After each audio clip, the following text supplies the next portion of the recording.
Discover solutions to issues that affect your family and professional life with practical information to help you get past life's adversities. Take a proactive approach to power up your life with Rosalie's expert resources. If you're one of those parents that have been stressed out for months while helping your son or daughter get through the college admissions process, you're not alone. In fact, you may be making common mistakes when filling out college applications that you could lower a student's admissions opportunities. So listen up. We have help to relieve the stress and frustration of this time-consuming process. Joining us this morning is Dr. Kat Cohen, one of the most sought-after independent university admissions counselors in the world. She's here with practical tips for both parents and students that need guidance to fulfill their dreams of attending the perfect college and making it a reality. Good morning, Dr. Cohen. Good morning. Dr. Cohen, you seem so passionate in your mission to help students find their way into the college of their dreams. What fuels your passion? Well, I've always loved helping students, and I've always been interested in education. But I love seeing a student start from 9th grade and see their whole arc and how they've developed and all their little successes along the way, because ultimately, yes, we want them to get into the best fit colleges for them where they're going to be successful and happy. But seeing them grow through the process is really what is so rewarding for me. All right, share some tips to help parents and students evaluate the application process before they begin their journey. Right. Well, students can start as early as 9th grade in terms of creating a 4-year plan, and that's what we do for students. So they go into high school being very proactive, and they know what they're going to be doing during those 4 years. We also want to make sure that they're not a jack of all trades and master of none, so they choose a few activities that match their core interests and really who they are, and that they can show leadership and responsibility and commitment to those things over those 4 years. We help plan their summers. So all of this happens actually before they start the application process, before they even choose their schools, but will ultimately help make them better college applicants. Now, walk us through the college admissions process and why some students find a successful path to entering a college that's best suited for their future career goals. Well, in terms of best fit colleges, it's critical for students to do the research on schools that make sense for them. So, a lot of people will immediately go to the rankings list, but I always tell a student, they have to come up with their own rankings. What's important to them, and think about what they want to study, where they want to study, what kind of community they want to be in. So once they put together this list of best fit colleges, which should be a balanced list, so they should have some reach schools, some target schools, and some likely schools based on their profile, not something that we certainly help students with and figure out, if it's a reach, a target, or a likely. They could also be utilizing the resources in their high school, so asking their high school counselor about these things. And they should be looking at these schools online. They can follow their social media. They can start visiting schools. We actually have students start visiting schools as early as 10th grade.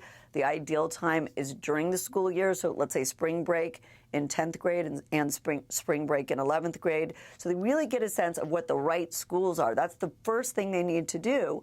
And once they do that and learn about the schools, then they make sure when they start the application process that they treat each application like it's their first choice.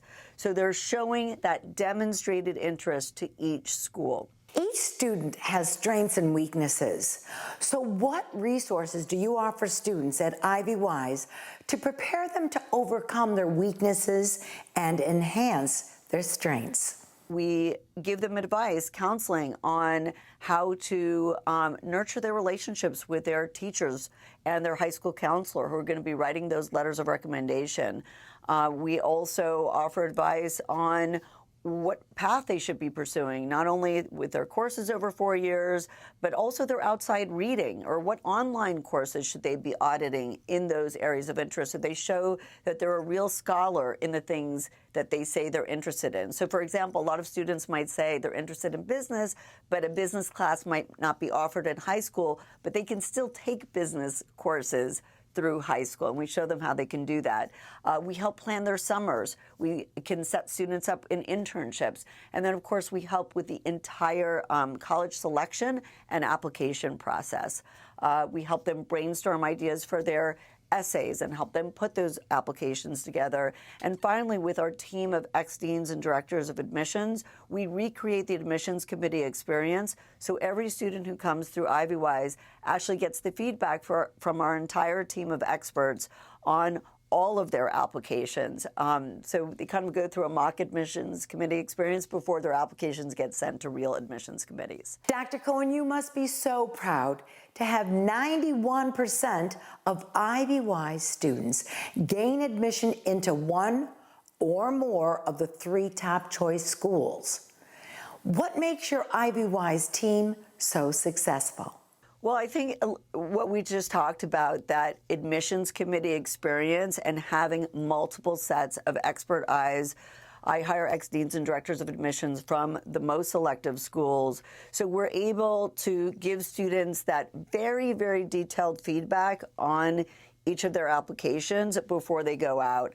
And I think counseling involves a lot of things because we're dealing with both the students, what we call the hard factors, so their grades, how difficult their courses are, how they're going above and beyond their course material, outside the classroom, their test scores, so all of those hard factors, but we're also dealing with the soft factors. We're teaching students how to respond to setbacks, how to be more resilient, how to raise the level of learning for their peers in the classroom, how to make those classrooms a more dynamic place, how to tap into their core interests and make sure they are making an impact in both their high school community and the community in which they live with those interests. And I think all of those skills that they're learning through the IvyWise process are skills that they're going to take with them to college, but also they're going to take with them beyond college into their professional lives. So where can we find more information on going through the college admission process? They can come to our website, which is ivywise.com.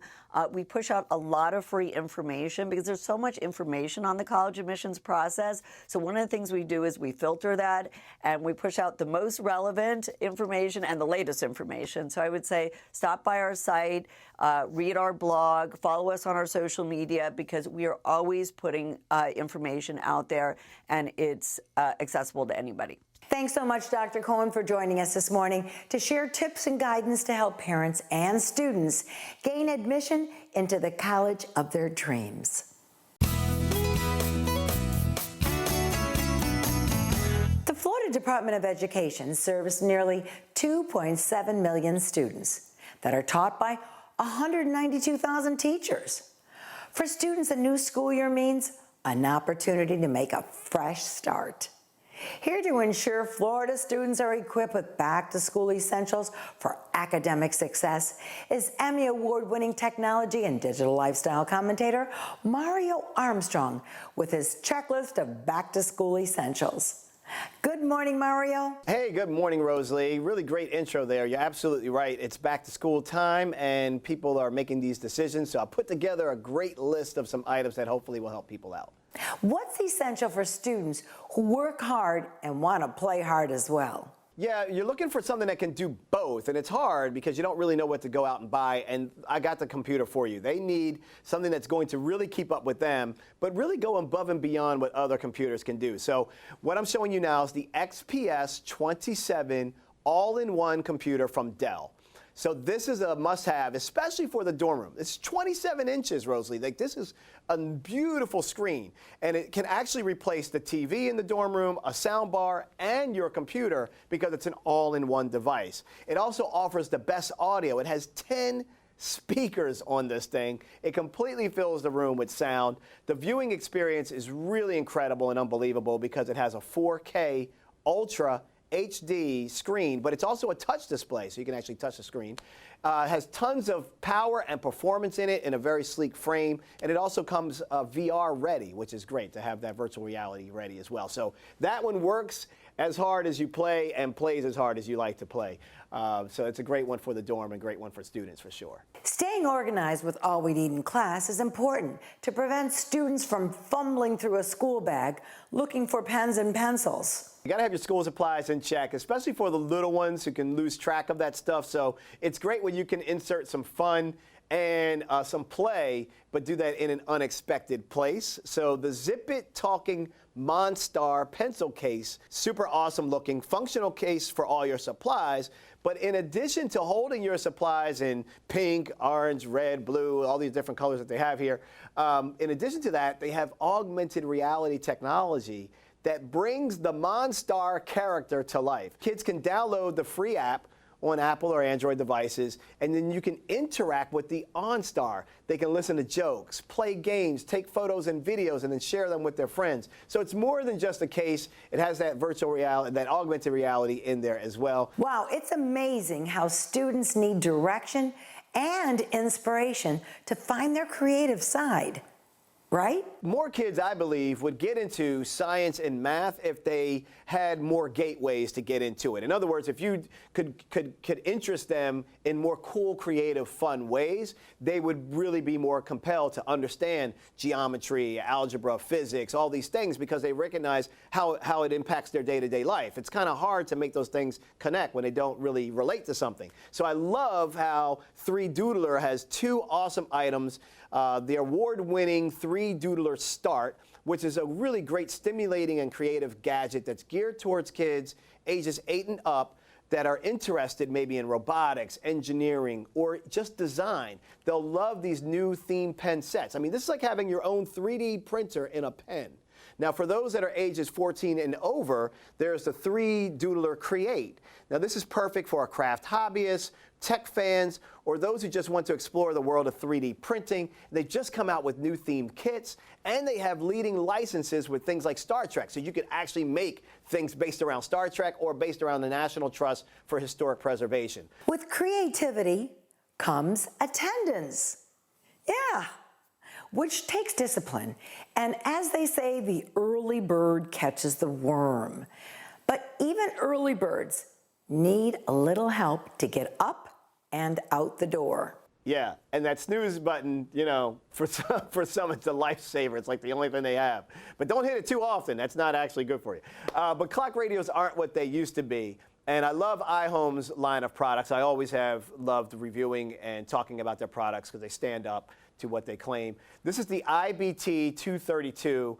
Look at that. Look how cool that looks. This isn't your mom or dad's clock radio. It's really made for students. It's got that designer acoustic fabric that's really great for sound. Also has a real fashionable look to it as well. Looks really modern and cool. Comes with great features like Bluetooth so they can stream their music wirelessly to it. It's got a USB port on it to charge devices, even an FM radio. It has a speakerphone, built-in mic, and it's compatible with the Melody Music Assistant app so they can actually use their voice if they wanted to just choose their favorite songs. Mario, parents have lots to worry about when their kids are out. What can you suggest that will give parents that extra sense of security? Yeah, you need to have a camera in your house. Really, that's what you need. You need to have a camera so that you can check in on your kids, check in on your babysitter, make sure that they got off the bus or got home if you're still at work, and see all of that from anywhere, anytime on your mobile device. And so that's why I have two of these in my home. It's called Canary, and Canary is an all-in-one home security system, and it streams HD quality live or recorded video right to your smartphone so you can check in from anywhere, anytime. It's got that HD camera, it's got a built-in speaker and microphone so you can you can talk and be heard. It even has a 90 decibel siren in case you see something you don't like in there and you want to sound that siren off. You can do that and notify 911. Air quality sensors are built in, and it's got a great night vision camera on it as well. So what will help students stand out in the crowd at school? Letting students personalize or customize their own way of expressing themselves in a cool way is really great. And I love what Minted has done. So I want everybody to check this out because they have some unique back-to-school essentials, and they're designed by independent artists from around the globe, which I really love. They'll feel super special because all of the items are customized. We're talking things like notebooks, stationery, even machine washable name labels that are perfect for clothing, backpacks, school supplies, and more. All of that's customized, so there's something up there for everyone. So get something that's a little bit more different and speaks to your kid in their more custom, personalized way. All right, Mario, so tell us, where can we get more information? Yeah, we have the website there with all the details and the links, most importantly, at thunknews.com/essentials. Thanks, Mario, for joining us this morning with Back to School Essentials to ensure our students are successful. Thank you so much. See you soon. Selling over 160 million copies of 31 books sold in 80 countries and 33 languages. As a #1 New York Times best-selling author of Pillars of the Earth and The World Without End comes his new epic, A Column of Fire. Joining us this morning is the amazing storyteller of this engaging historical blockbuster, Ken Follett.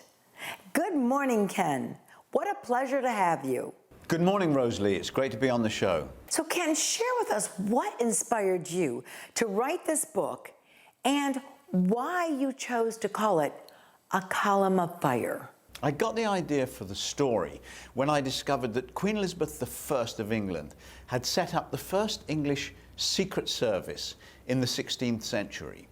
And I was intrigued by the idea of guys doing all the things that the CIA and MI6 and MI5 do, putting people under surveillance, tailing people, intercepting messages, decoding coded messages, all of those things being done not in the 21st century, but in the 16th century by guys in doublet and hose and Shakespeare beards. And that was the first kind of intriguing piece of information that drew me into the 16th century. A Column of Fire introduces the readers to the world of spies in the 16th century.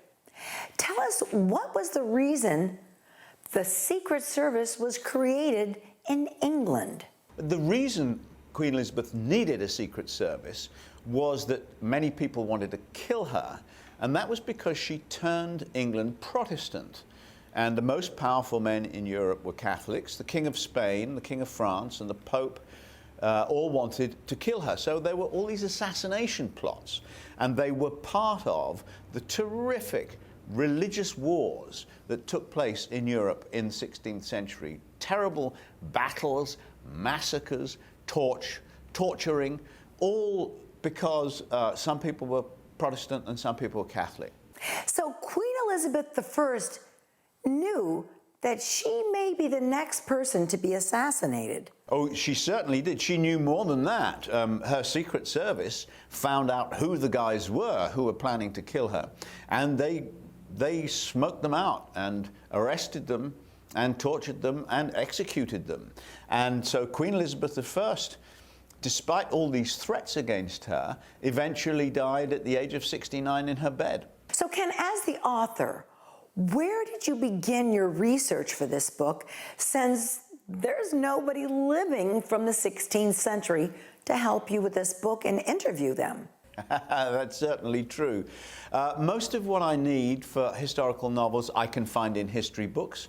And when I'd finished A Column of Fire, I counted up how many books I had read or referred to in the research, and it was about 220 books. So that's where I get a lot of information. But I like to travel as well. I like to go to cities that I'm writing about. So, for example, for A Column of Fire, I visited Seville, looked at the waterfront, looked at the Royal Palace, looked at the cathedral, and that helped me when it came to writing the story. It helped me have confidence to move the characters in the story around that city without worrying all the time that maybe you can't go that way, maybe it's too far to walk, and that kind of thing. And finally, when I've finished the first draft of a book like A Column of Fire, I show it to half a dozen experts, historians, specialists in particular aspects of 16th century history, and I pay them, and I ask them to write me a report on any errors I might have made,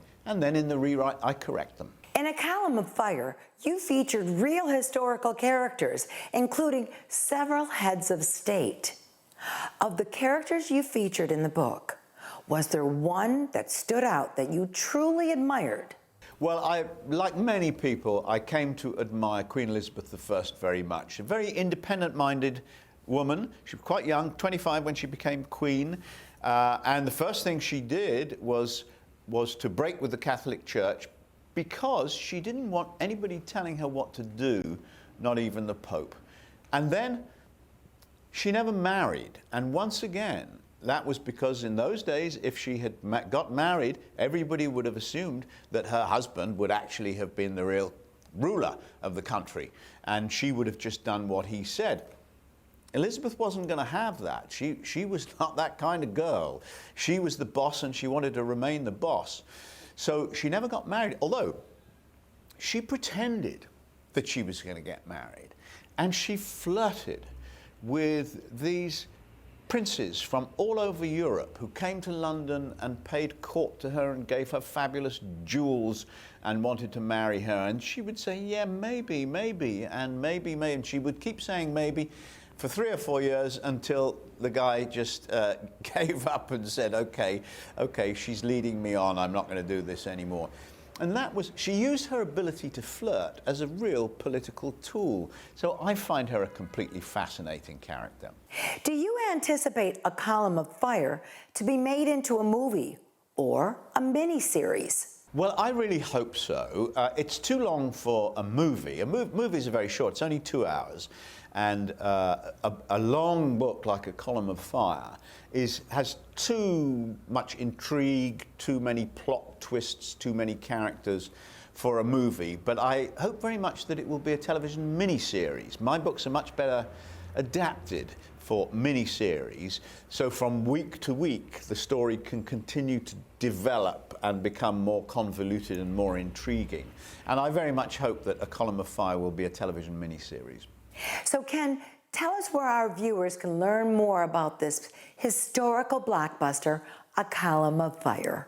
Well, I have a website, and it's ken-follett.com, and I hope very much that viewers will go to the website and have a look at it. You are a master storyteller that keeps your audience intrigued with details of historical background. Thank you so much for joining us this morning and bringing this story to life for our viewers. It's been a pleasure talking to you, Rosalie. Thank you very much. According to the Center for Disease Control, an estimated 6.1 million people in the U.S. have atrial fibrillation, the most common type of heart arrhythmia. That's when the heart beats too slowly. AFib affects about 9% of the people 65 years old or older and 2% of people younger than 65. Joining us this morning to create awareness of AFib is Melanie True-Hill, a patient who has AFib under control, and Dr. John Day, a specialist in the treatment of atrial fibrillation, to share the symptoms, causes, and treatment for AFib to help reduce the risk of stroke and heart failure. Good morning to both of you. Good morning. Good morning. Thank you for having us.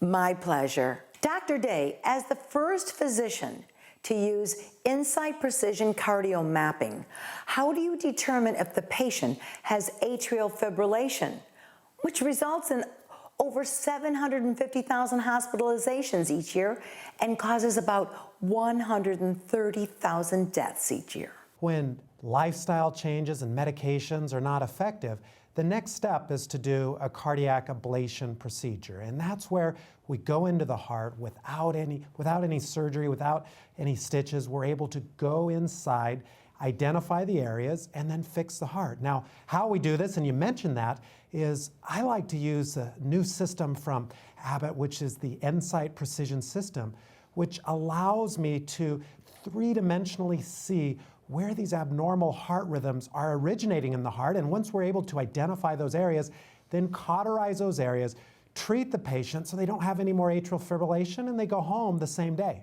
Melanie, as an AFib advocate, patient, and the CEO of StopAFib.org, you worked for 12 years to beat AFib.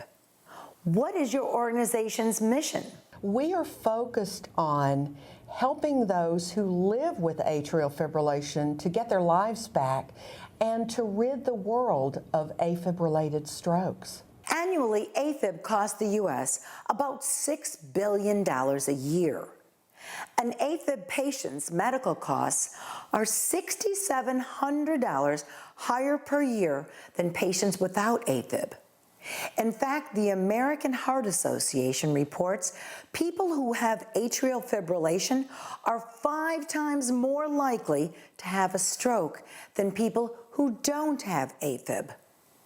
Are patients with AFib less likely to survive a shocking, stressful situation like a hurricane hitting or a highly stressful personal situation? You know, you certainly bring up a good point, and any time the heart is under a tremendous amount of stress, whether that be a hurricane, a surgery, or an automobile accident, it does put the heart at increased risk of going out of rhythm or into atrial fibrillation. So tell me, how is a patient diagnosed with AFib?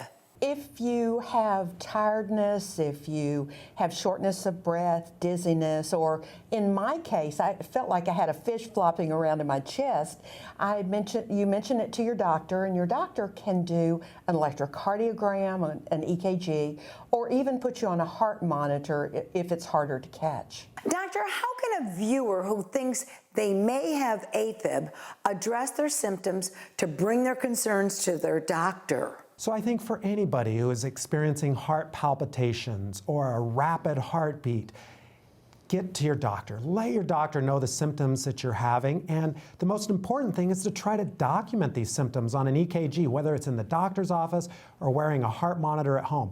Once you have the diagnosis, then you can get the treatment that you need. How can our viewers learn more about AFib and options available to them? I started this nonprofit organization, StopAFib.org, which has lots of great resources to educate those who are living with AFib, not just the patients, but their family members as well. There's also a website, myafibexperience.org, which we do in collaboration with the American Heart Association, that also has great resources. Thank you, Melanie and Dr. Day, for joining us this morning to create awareness of atrial fibrillation and the treatment options to beat heart arrhythmia. Absolutely. Thanks for having us. Thank you.